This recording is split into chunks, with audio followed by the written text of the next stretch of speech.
Bienvenidos a Cine Aparte. Gracias por darle otra vez clic al enlace. Muchos de ustedes me habían sugerido comentar la película Retablo del peruano Álvaro Delgado Aparicio, ahora que puede verse en Netflix.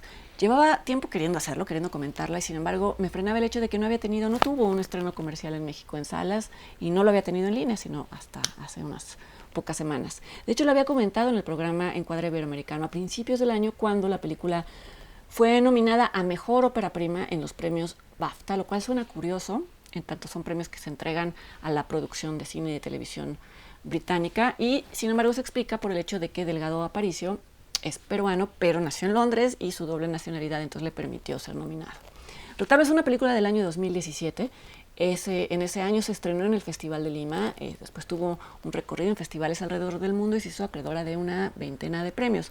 Como ya mencioné, es el primer largometraje de su director. Es una película muy bien filmada, muy bien narrada y que toma varios riesgos en varios sentidos, sobre todo visuales, pero bueno, ya voy a hablar de esto. Para hablar de estos riesgos y de estos aciertos voy a comentar la premisa en términos muy generales. Esta historia transcurre en la región andina de Ayacucho, al sur del Perú, y tiene como protagonista una familia compuesta por un artesano llamado Noé, interpretado por Amiel Cayo, que además de ser actor en la vida real, también es artista plástico, también como su personaje, quiero decir.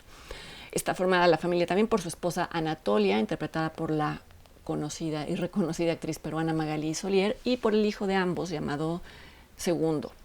Este chico, el que interpreta a Segundo, llamado Junior Bejar, merece mención aparte por el gran trabajo que realiza a pesar de no ser un actor profesional. Él es proveniente de la región en la que transcurre la historia, y el director cuenta una anécdota relacionada con el hecho de que viene de esta misma comunidad, una anécdota que creo que es lo que explica la potencia de su interpretación, y se las va a contar más adelante.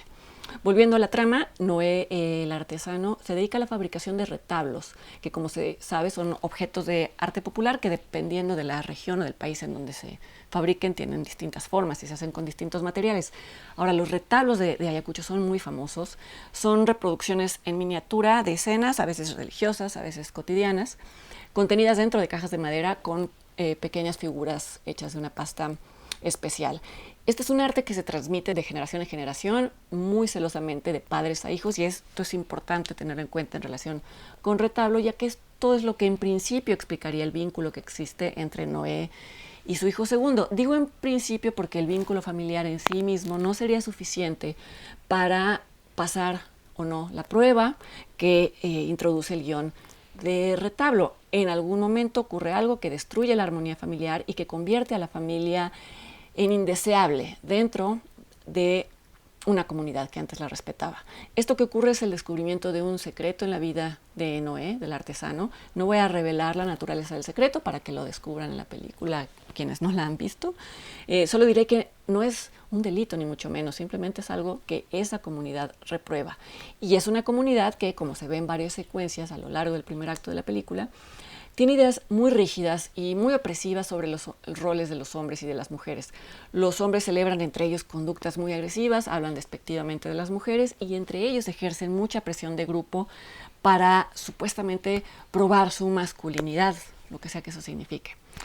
Es muy claro que Retablo, y no solo yo, tiene una mirada crítica respecto a esta idea de masculinidad a ultranza, una idea que hace infelices tanto a los hombres que no se someten a ella y a los que se someten a ella, como a las mujeres que los padecen. Y es una mirada que representa uno de los aspectos arriesgados y osados de la película. ¿Por qué? Porque muchas películas latinoamericanas de ficción abordan la vida en las comunidades indígenas haciendo un retrato idealizado, casi bucólico, y no tocando temas como el alcoholismo, como la violencia intrafamiliar, como la violencia sexual entre familias y fuera de familias, como la homosexualidad reprimida, el problema no siendo la homosexualidad, sino la represión, por supuesto. Retablo desafía estas perspectivas idealizadas, y es entonces que la idea misma del retablo tiene un nuevo significado. Vamos, en un primer nivel inmediato y obvio, la película toma su nombre de la profesión de Noé, de la profesión del artesano, pero también el nombre y la noción de retablo llevan a una reflexión sobre la diferencia entre estas escenas idílicas que normalmente elegimos perpetuar en fotografías, en pinturas o en retablos. Es, por así decirlo, una forma de ponerle una fachada a nuestra vida que quede para la posteridad, por lo menos para la tradición familiar. Y hay una diferencia entre estas imágenes y todas aquellas otras escenas e interacciones que mantenemos en secreto y mantenemos ocultas por miedo a la desaprobación o, como sucede en la película, por miedo a la marginación absoluta, a la marginación social. Y decía hace un momento que me parecía que esta película era muy lograda en términos visuales, no simplemente porque es colorida o porque aprovecha el paisaje natural, sino porque Delgado Aparicio recurre a composiciones simétricas cuadradas que, valga la redundancia, encuadran a los personajes como si fueran parte de un retablo o de varios retablos que van narrando la tragedia que se va desarrollando. Vamos, como si fueran retablos que no se verían normalmente en la realidad. Y de pronto el director inserta tomas breves que simplemente muestran a los pequeños humanitos de pasta. Son tomas estáticas y, sin embargo, por el efecto del montaje da la impresión de que están vociferando, de que se están manifestando, de que están juzgando. Y en tanto se alternan entre escenas de conflicto, es por eso que dan esta impresión, recuerdan de alguna manera la función del coro griego que, como se sabe, comentaba las acciones de los héroes de una tragedia. Visto de otra manera, estos pequeños humanitos de pasta representan al pueblo de Ayacucho, que se va a encargar de juzgar en masa al protagonista. Vamos, si yo misma me diera rienda suelta mencionando todo lo que a mí me evocan estas figuritas, también pensaría en la obra Fuente Ovejuna de Lope de Vega, donde el pueblo actúa como si fuera un solo personaje que aplica castigos.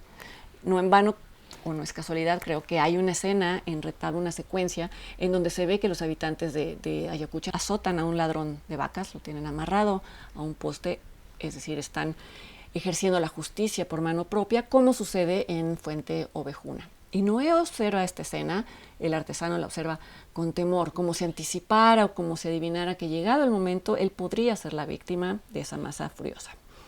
Retablo está hablada en quechua y ese es otro de los grandes riesgos que tomó el director.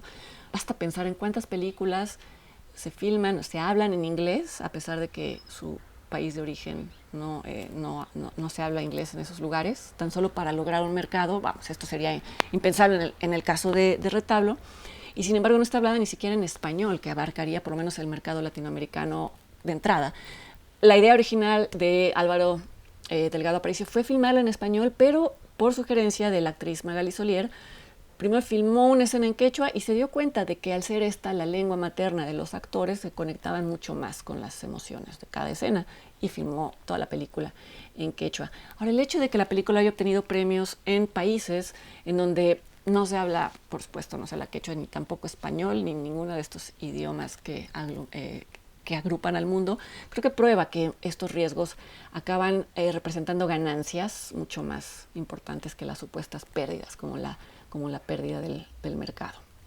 En fin, concluyo contando la anécdota sobre Junior Béjar, que contó el propio director. Él dice que eligió a este chico entre otros 700 que hicieron casting para la película, no le quedó duda de que él era el adecuado, y que antes de comunicárselo a él, les leyó el guión a sus padres para que ellos supieran de qué se trataba la historia. Y cuenta que sus padres reaccionaron con temor, justamente porque en Ayacucho, que es de donde provenían, el tema de la película, El secreto de Noé, es visto como un tema tabú.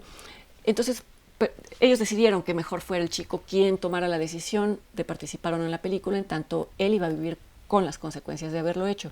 Y sucede que cuando el joven terminó de leer el guión, simplemente se paró y dijo que esa era una historia de amor entre un padre y un hijo. Ante todo, era una historia de amor entre un padre y un hijo, y que en todo caso me parece importante que se tocaran estos temas que se consideraban prohibidos en su comunidad, para entonces mostrar que los seres humanos eran mucho más complejos que como normalmente se consideran en blanco y negro. De ser esta una historia cierta, no tengo por qué dudar de que sea cierta, me parece que la comprensión que tuvo de inmediato el joven sobre cuál era la esencia de la película fue lo que, como decía, le dio una potencia tal a su interpretación. No sé, a muchos les parecerá un asunto trivial, pero creo que estos pequeños milagros alrededor de una producción o de un rodaje son los que a veces terminan por volviendo a la película misma única y potente. En este caso, el pequeño milagro fue la disposición del joven a participar en una película que desafía formas de pensar arraigadas en su comunidad, no por el desafío mismo, no por la provocación, sino porque tuvo una experiencia emocional mientras leía el guión y esto lo hizo vivir el trayecto del héroe, el famoso trayecto del héroe en todos los relatos. Él comprendió que Retablo era una película ante todo sobre el amor filial, más allá de prejuicios y por encima del temor al escarnio social, y a la par del personaje que iba a interpretar, estuvo dispuesto a tomar el riesgo y a partir de entonces ver el mundo desde un nuevo lugar de aceptación y de tolerancia. Retablo se puede ver en Netflix y yo los invito para que me acompañen la siguiente semana en otra entrega de Cine Aparte. Hasta entonces.